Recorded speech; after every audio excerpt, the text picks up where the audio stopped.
Good morning, Chasm listeners. This is Kayla Weckworth from NRCS. April showers brings May flowers, they say, and we're already a little over a third of the way through April, somehow. To get through these last weeks of winter in anticipation of warm weather growth, my snippet today is about our friends and farming coworkers, the pollinators.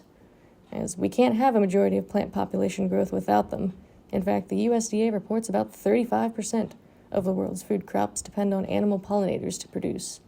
Your apples, strawberries, cucumbers, and much more require pollination.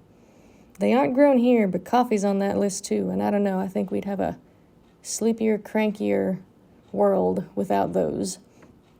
As you know, our pollinators make headlines often for their significant struggles, new positions on the endangered list, and potential crop struggles associated with that. So, what to do? Xerces Society lists 4 steps in no particular order to support pollinators. Step 1. Growing the right flowers, shrubs, and trees that have overlapping bloom times will provide food for the whole active year. And at the end of the day, diversity is the name of the game. I want you to think of a buffet at a party. Everyone's going to take something different from it in different quantities to be fully satisfied, right? A wider variety of dishes means a wider variety of people that can be happy with the meal. That's the power of diversity. You can find a list of these plants on the Xerces Plant Lists website, plants.usda.gov, and more. You can also consult your local conservation office for assistance with selecting the right species for your area. Step 2. Avoid pesticides. Even the pesticides not directed to insects specifically, like herbicides and fungicides, can be harmful. Neonicotinoids, or neonics as they're often called, and I'm going to, are shown to be particularly devastating. Because it's less toxic to us and other large vertebrate animals, it has seen liberal use. And since most of them persist in the environment on the timetable of months to years, and are so toxic that even a minuscule amount can kill or weaken our native pollinators, every type of application is a major risk.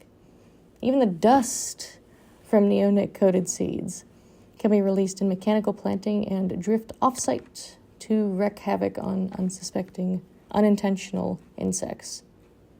Step 3.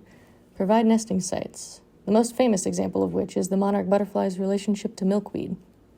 Most species are not as particular on their nesting site of choice, though. 70% of native bees are known as ground nesters, and all they require is access to bare ground, undisturbed by tillage and pesticides. Bumblebees might be one of the most diverse in nesting location, as all they look for is a suitably sized cavity, be it an abandoned rodent hole or bird nest, holes in trees, rock cavities, etc.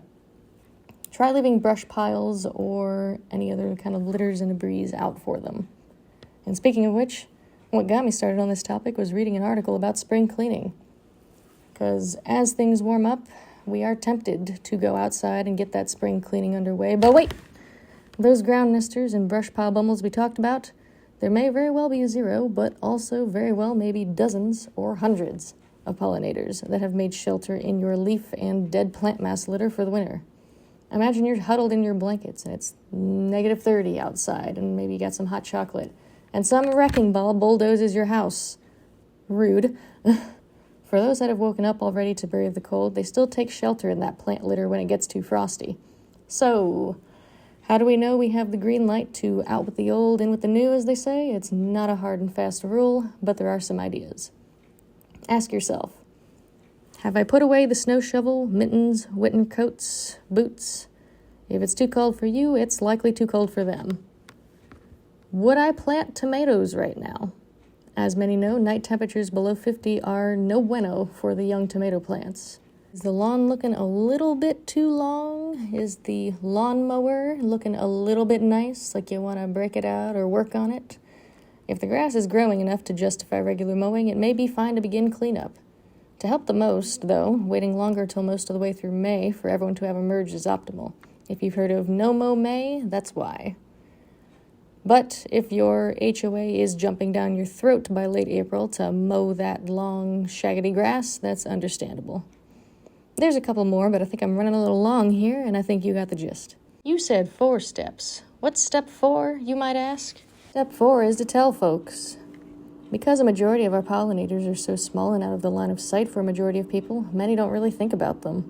Or that even a little effort to quite literally 0 effort activities like just pushing off cleaning up the brush pile another month could help keep our ecosystems and that good cup of joe around. That's all from me, folks. Kayla Weckworth signing off from NRCS. Have a great spring. Have a great spring.